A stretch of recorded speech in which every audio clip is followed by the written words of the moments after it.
안녕하십니까. 이번 용인시 인문도시 아카데미에서 강의를 맡은 저는 박지웅입니다. 저는 경희대학교 국제캠퍼스 소속의 연구소 국제지역연구원의 연구위원으로 있습니다. 그리고 현재 후마니타스 칼리지에서 학생들에게 교양 과목을 가르치고 있습니다. 저는 20세기 독일 철학자 발터 베냐민에 대해서 여러분들에게 말씀드리고자 합니다. 제가 발터 베냐민을 소개해 드리는 것은요, 이 강좌 전체 구성과도 좀 연관이 되어 있는데요, 간단하게 그 말씀을 먼저 드리도록 하겠습니다. 여러분들께서 지금 듣고 계신 이 강의는요, 큰 주제가 인문도시 아카데미인데요, 여기서 인문도시란 뭐냐 라고 하는 큰 주제를 먼저 접근해 보도록 하겠습니다. 인문도시라는 이 개념은요, 대표적으로 공공도서관에서 지금 한참 도시 인문학 혹은 인문도시와 관련한 큰 변화를 볼 수가 있겠습니다. 이전에 우리가 도서관에 가면은 단순히 책을 빌리고 도서관에서 책을 보고 하고 하는 일이 주된 일이었는데요. 그런데 요즘은 도서관에서 도서관이 주체가 되어서 많은 인문 강연 사업을 하고 있습니다. 특히 시군 단위 지방자치단체에서도 지금 공공사업으로요, 인문학을 연결시켜서 크게 변화하고 있습니다. 이전까지는 지역의 특산물을 앞세워서 지역 주체들이 많았었는데요. 그런 지역 특산물을 위주로 하는 그런 정책이 어느 정도 자리를 잡고 충분히 성장했기 때문에 그를 토대로 해서 이제 지자체들이 인문 강연 사업을 연결지어서 공공사업으로 이렇게 연결하고 있다는 거죠. 그러니까 여러분들이 지금 듣고 계시는 저의 이 강연도 지금 경희대학교와 박물관이 함께 인문 강연 프로젝트를 학술연구재단에서 지원을 받아서 진행되고 있다.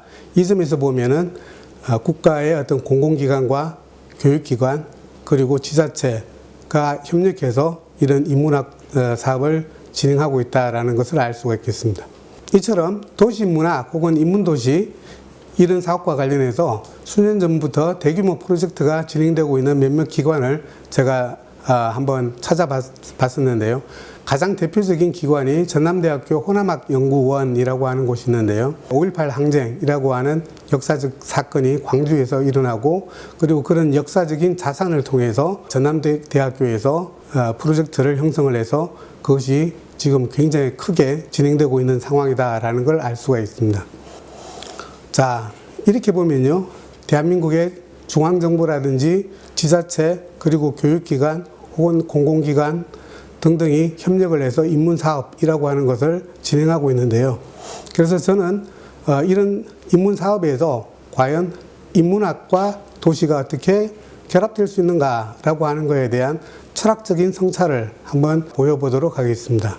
서구 역사에 있어서, 특히 현대에 있어서 도시인문학에 대한 접근을 가장 앞서서 보이고, 그리고 도시 연구에 굉장히 중요한 연구 결과를 낸 발터 베냐민의 사상을 살펴봄으로써 도시인문학이라고 하는 개념이 어떻게 철학적으로 성립 가능한가라고 하는 것을 살펴보도록 하겠습니다.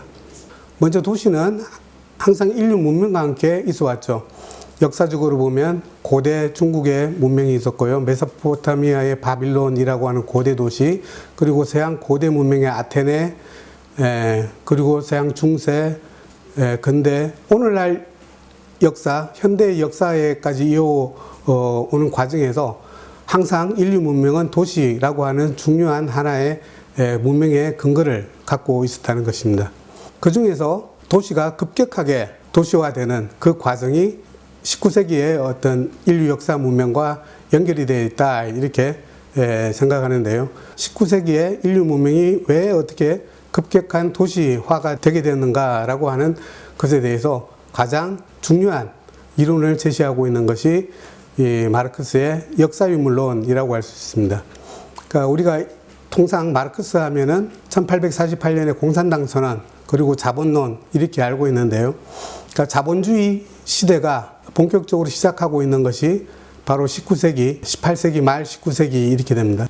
그러니까 유럽에서 특히 자본주의 역사가 본격적으로 시작되고 꼽히는 것이 19세기의 역사다라고 볼 수 있는 거죠. 그러니까 19세기의 도시의 문화라고 하는 것을 분석하는 것, 이것이 굉장히 중요한 연구 대상이 된다라는 것입니다. 그런데 마르크스의 경우에는 도시와 자본주의의 문제, 이것을 경제학적 관점에서 설명하고 어떻게 우리는 이 자본주의 역사를 극복할 수 있는가라고 하는 개념적으로 이론적으로 풀어내고 있다는 것입니다. 19세기의 자본주의 역사를 마르크스를 따라가면서 다르게 구성한 사람이 바로 발터 베냐민이다라고 할 수 있습니다. 발터 베냐민은 마르크스가 보였던 자본주의의 구조 그리고 자본주의의 발전이라고 하는 것을 도시공간 속에서 자본주의가 어떻게 펼쳐 보이는가라고 하는 그 관점에서 도시를 접근하게 되었다는 것입니다. 이것은 이 발터 베냐민이 갖고 있는 도시를 접근하는 가장 기본적인 관점은 결국 자본주의와 도시의 문제, 그것이 도시의 풍경에서 어떻게 펼쳐지는가라고 하는 보다 시각적인 관점에서 도시의 풍경을 통해서 자본주의가 어떻게 전개되는가라고 하는 그 점에 목도하고 있다라는 것입니다. 자, 이렇게 본다면요, 도시문학이라고 하는 이 기본 개념을 만들어내고 그리고 도시문학을 어떻게 접근해야 되는가라고 하는 연구 방법론에 있어서 가장 선구적인 연구를 제시한 사례가 발터 베냐민이다라고 할 수 있습니다. 또 이 발터 베냐민의 주요한 배경에서 보면요, 그는 1940년 독일의 나치즘에 의해서 희생된 유대인 철학자다라는 점을 들 수가 있겠습니다. 자, 이것이 이제 개략적인 발터 베냐민의 어떤 연대기적인 중요한 특성이고요. 그렇다면은 이제 본격적으로 베냐민이 도시 연구라고 하는 것을 주제화한 두 가지 저작을 통해서 베냐민의 도시 문학은 어떻게 전개되는가를 말씀드리고자 합니다. 발터 베냐민이 목도한 19세기 유럽 거대 두 도시 프랑스 파리와 독일의 베를린에 대한 이야기입니다. 이야기라고 하는 것을 우리가 다르게 표현하면 역사가 됩니다. 발터 베냐민은 자기의 삶을 통해서 그리고 자기가 사는 시대 그리고 자기가 바라보는 역사에 대한 관점을 이 도시의 이야기로 풀어내고 있다라고 정리해 볼 수가 있겠습니다. 그런 19세기 프랑스 파리를 살았던 사람들의 이야기, 그리고 20세기 독일 베를린을 살았던 발터 베냐민 자신의 이야기를 두 가지 책에서 풀어내고 있다는 것입니다. 첫 번째 책은 베를린 유년기라고 하는 자신의 어린 시절에 대한 이야기를 보여주고 있습니다. 태어난 곳, 자신의 고향 이야기인 것이죠.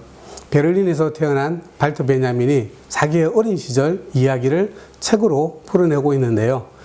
이 책의 가장 핵심은 자기가 살았던 고향을 결국 독일 나치에게 뺏겼다는 것이고, 나치에 의해서 뺏긴 자기 고향을 자기가 다시는 돌아갈 수 없는 그 상황에서 나는 왜 내 고향을 떠날 수밖에 없고, 그리고 나는 지금 이 망명길에 서 있는가라고 하는 그 물음을 던지면서 혹시나 자기의 어린 시절 경험 속에 이미 내가 처하고 있는 이 위험한 시기에 대한 징후가 있지는 않을까라고 하는 그런 역사적인 성찰을 함으로써 자신의 유년기의 경험을 보여주고 있다는 것입니다.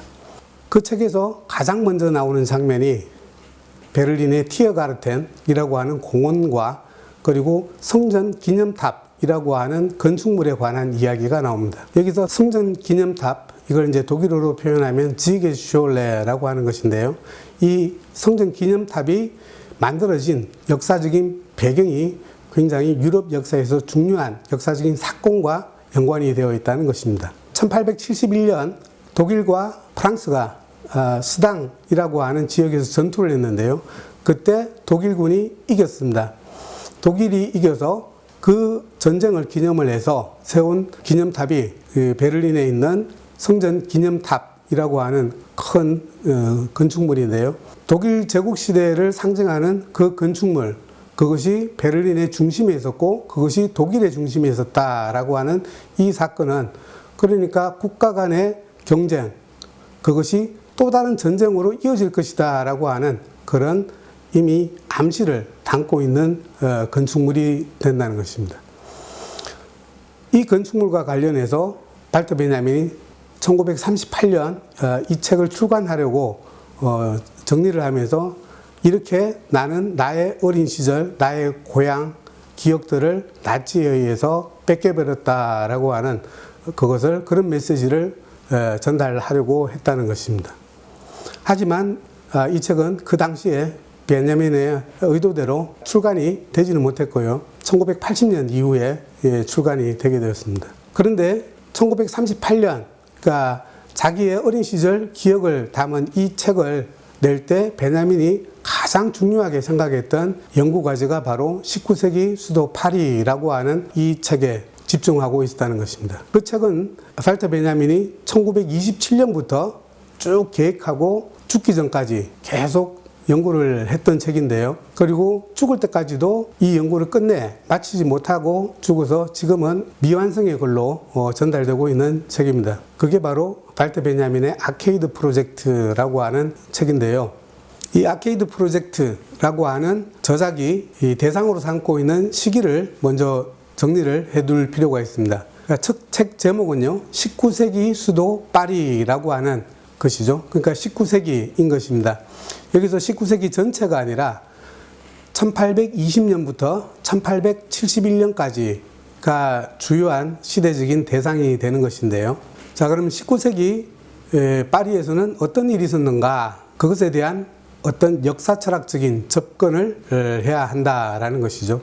발터 베냐민은 19세기의 파리에 드러난 이 도시의 풍경 속에서 자본주의를 읽어내고 있다라고 하는 것이 중요한 방법론이라는 것입니다. 이 책의 전체 구성을 보시면 프리에 또는 아케이드들이라고 하는 첫 번째 챕터, 그리고 그랑빌 만국 박람회, 그리고 루이 필립과 실내 공간, 보들레르 또는 파리의 거리들, 그리고 마지막으로 오스만 또는 바리케이트, 크게 5가지의 키워드를 통해서 19세기 파리라고 하는 것이 정리되고 있다는 것입니다. 베냐민이 이 책을 구성을 할 때 가장 중요한 방법이라고 생각했던 것은 개념적으로 이론으로 풀어내는 것들이 아니라 그 당시의 사건들, 주요한 예를 들어서 신문 기사가 있으면 그 시대에 가장 중요하게 다루어졌던 신문 기사들, 그리고 중요한 작품들의 일부를 요약 발췌를 해서 사실이 하나의 책 속에 모이도록 베냐민은 책을 구성하려고 했다는 것입니다. 그렇게 되면 무엇이 될까요? 이 책은 그러니까 거대한 하나의 역사적인 자료, 우리가 쭉 훑어보면 그 당시 어떤 일이 어떻게 전개됐고 그 사건은 무엇이었는가라고 하는 것이 어떤 해석을 통해서 전달되는 것이 아니라 사실 그 자체로 우리에게 전달되는 그런 효과를 낼 수가 있다는 것입니다. 이를 통해서 베냐민은 파리라고 하는 곳에서 또 사실적인 부분만 제시하는 것이 아니라 도시 속에서 사람들의 삶이 또 어떻게 도시의 변성과 함께 어떤 변화 양상을 겪는가라고 하는 점에 중요한 포커스를 또 두고 있다는 것입니다. 이 19세기의 파리의 역사에서 가장 중요한 것이 1871년에 파리 꼬민이라고 하는 사건으로까지 이 파리 역사가 쭉 전개가 되고 있다는 것입니다. 파리 꼬민의 역사라고 하는 것은 결국 사람들이 자본주의 사회를 살아가면서 어떻게 자본주의에 저항하고 자본주의의 저항이 이루어지는 그 역사적인 시점, 그것을 정점으로 해서 이 책이 구성이 되었다라는 이야기가 된다는 것입니다. 가령 바리케이트라고 하는 중요한 챕터에서도 보면은 오스망이라고 하는 그 당시 파리 지사가 수많은 혁명 동안 파리 시민들이 길거리에 쌓아놓은 그 수많은 바리케이트들을 더 이상 파리에서 설치하지 못하도록 도로 정비 사업을 하게 됐다는 것이죠. 제2제정 시기에 파리 지사로 지냈던 오스망이라는 행정관료가 되겠죠. 그 사람이 모든 도시를 재정비를 하면서 더 이상 사람들의 저항이 생기지 못하도록 도시를 그렇게 정비를 했다라는 것입니다. 그런 과정을 뚫고 결국 발터 베냐민이 마지막에 목도한 역사적인 사건이 파리 꼬민이라는 것인데요. 파리 꼬민이 역사적으로 실패를 했다라는 것입니다. 그래서 이 발터 베냐민이 아케이드 프로젝트라고 하는 이 책의 전체적인 흐름에서 결론으로 삼고 있는 것이 우리가 실패한 혁명이라고 하는 것을 통해서 역사가 멈추는 것이 아니라 그 실패를 딛고 끊임없이 앞으로 나간다라고 하는 그런 또 메시지를 주고 있다는 것입니다. 자, 큰 틀에서 보면요, 이 두 저작은 발터 베냐민이 그 당시 유럽에서 가장 중요한 두 도시 파리와 베를린이라고 하는 두 도시가 겪게 된 19세기, 20세기 자본주의의 큰 발전과 그리고 쇠퇴와 그리고 국가와 국가의 어떤 대결, 전쟁, 물론 이것은 발터 베냐민이 죽었을 때는 2차 대전으로까지 이제 전개가 되어 나가는 과정이죠. 이런 역사적인 과정에 중요한 시기로서 19세기 파리라고 한 것을 분석한 것은 자본주의 속에서 사람들이 얼마나 저항을 하면서 살아가고 있는가라고 하는 것을 또 몸소 보여주고 있다는 것입니다. 이렇게 보면요, 제가 처음에 말씀드렸던 도시문학이라고 하는 것은 이 도시를 살아가는 사람들에게 어떤 영향을 미치는가, 도시 속에서 살아가고 있는 사람들의 이 이야기는 역사적으로 어떻게 구성이 돼야 되는가라고 하는 이 물음을 던지고 그에 대한 하나의 성공적인 사례를 남기고 있다라는 것입니다. 베냐민은 자신의 관점에서 자기의 어린 시절을 얘기를 하고 그리고 지나간 역사에 있어서 지나간 역사 속에서 사람들의 이야기를 하면서 자본주의에 저항한 많은 사람들의 이야기를 했다는 것입니다. 발터 베냐민의 이야기를 통해서 그리고 그걸 토대로 해서 우리는 우리의 이야기를 계속 이어나갈 그런 가능성을 발견할 수 있어야 한다는 것입니다. 도시화에 대한 경험, 그것은 우리의 역사에서도 어떻게 보면 대동소이하게 똑같이 있어 왔다는 것입니다. 우리가 살고 있는 이 삶을 우리 스스로 반성을 하고 우리는 어떻게 살아오고 있는가, 이 도시라고 하는 이 공간 속에서 우리는 어떻게 살고 있는가 라고 하는 우리의 삶의 이야기를 할 수 있을 때 그것이 바로 도시문학의 가능성이 생길 수 있지 않을까라는 것입니다. 그것이 바로 발터 베냐민이 19세기 파리에서 파리의 역사를 이론으로 만들고 그리고 자기의 어린 시절의 이야기를 담아냈던 그 의미라는 것입니다. 우리가 우리 자신의 삶의 이야기를 할 수 있을 때 그것이 바로 우리는 우리 사회와 우리가 살아온 큰 역사를 새롭게 다시 쓸 수 있다라는 그런 가능성이 생기게 된다는 것입니다.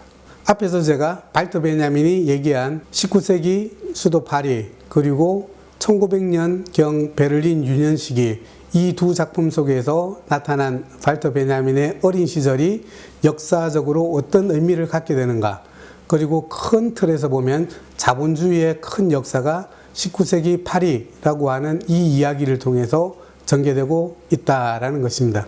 우리의 이야기, 우리의 20세기의 역사를 베냐민의 방법론을 통해서 우리가 접근하게 된다면 우리는 어떤 이야기를 계속 해야 될까요?